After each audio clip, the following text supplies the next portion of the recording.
I call Chris Farfoy, 5 minutes. Thank you, Mr Speaker. Can I just begin by agreeing with some of what the last speaker said in terms of the ability for this piece of legislation to be able to be spread further beyond wine and spirits as it stands now. I do believe there is a lot more potential in being able to brand and market and give, as the title of this bill suggests, geographical indicators to a lot more of our primary products to be able to, as my colleague Damien O'Connor says, be able to create a better narrative, a better story and better marketing ability for our country, for our primary products. That was certainly the case when I visited a farm about 2.5 months ago in the Wairarapa, red meat farm in Wainui Oru, I think it was, and the farmer there, Willie Beetham, took us around, very proud of his farm, obviously, despite the challenges that the farm was going through there at the time. But he spoke of the ability for his industry to be able to tell a better story around their product. And I think of it, and I'm not a wine drinker, I'm a whiskey drinker.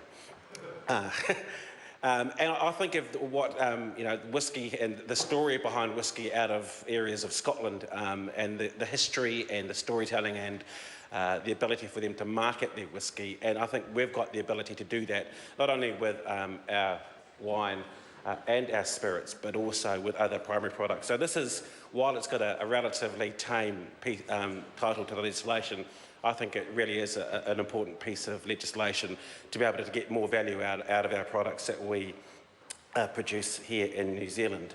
I can't go for the next 3 minutes without trying to respond to some of the comments made by Mr Prosser, because I actually think that the piece of legislation that we have in front of us has been made better by the Primary Production Committee by acknowledging that that the body that will have to decide whether or not a geographical indicator may or may not be offensive to Māori might need some advice during that process, and has looked at setting up a body to be able to go for that advice. And I find it strange that if the New Zealand First Party is fundamentally opposed to Māori being given any special consideration at all in this piece of legislation, that they waited till this point to make that known. I know that it was brought up at the Select Committee, but there was a first reading of this piece of legislation, and if they're fundamentally opposed to that, then they should have raised that issue at the first reading, because that was a rather significant part of this bill. Yes, it was. It was there then. The new part of this, the change that has come to this House after the Select Committee is the fact that the body may need some advice. That is the change.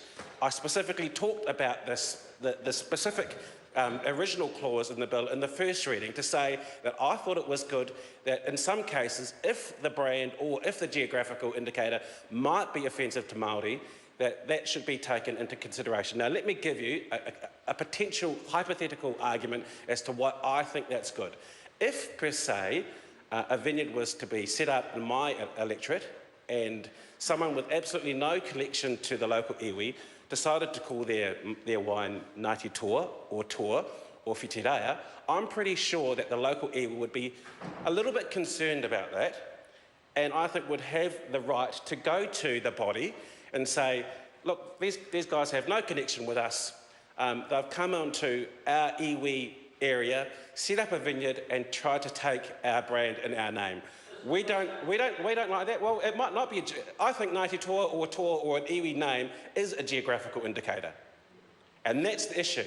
And if they have no ability to be able to stop that, if they find that offensive, and that was in the original first reading, it was. Go and have a look at the original draft of the legislation, then I think they should have the right to do that. And I also think that the body that we give to be able to determine whether that is offensive or not, they may decide it isn't, should have the ability to go and ask someone for advice, whether it be cultural advice, intellectual property advice, local advice, or whether or not it's historical advice about whether or not it is a valid claim, whether it is offensive or not.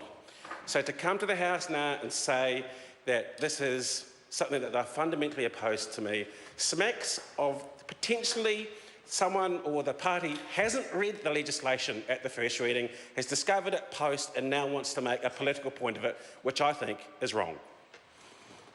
I call Barbara